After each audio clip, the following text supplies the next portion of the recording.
রাসূল করিম সাল্লাল্লাহু আলাইহি ওয়াসাল্লাম হাদিসে পাকের মধ্যে ইরশাদ করেছেন, নবীজি বলেছেন, মান সাল্লা আলাইয়া ওয়াহিদাতান সাল্লাল্লাহু আলাইহি আশরা সালাওয়াতিন ওয়া হুদ্দাত আনহু আশরু খাতিয়াতিন ওয়া রাফিয়াত লাহু আশরু দারাজাতিন।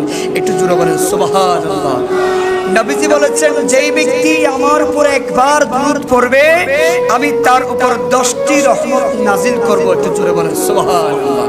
শুধু তাই নয়, আমার নবী বলেছেন যে একবার দুরূদ পড়বে রহমত তো 10টি নাজিল হবেই হবে, তার 10টি গুনাহ মাফ হবে। একটু জোরে বলেন না সুবহানাল্লাহ।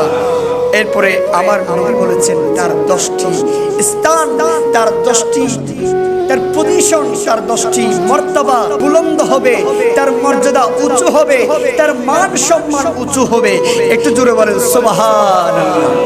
এজন্য আমরা যতক্ষণ এই মজলিসে, জুমার এই মজলিসে আমরা যতক্ষণ থাকবো, আমরা ততক্ষণ মন ভরে দিল ভরে আমার নবীর শানের উপর, আমার নবীর উপর দরুদ পাক করব।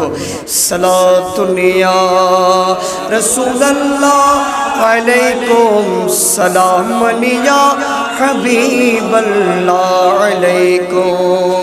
তো জিন্দাগি ওয়াল্লাহ, তো জিন্দাগি ওয়াল্লাহ, मेरे चश्मे आलम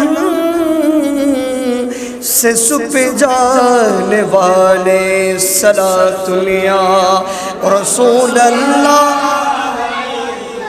सलामन या हबीब अल्लाह अलैकुम। ज़ेरा रहमत कुम नज़र बरहाल ज़ारम या रसूल अल्लाह गरीबम बेनवायम हाक सारम या रसूल अल्लाह सलातुन या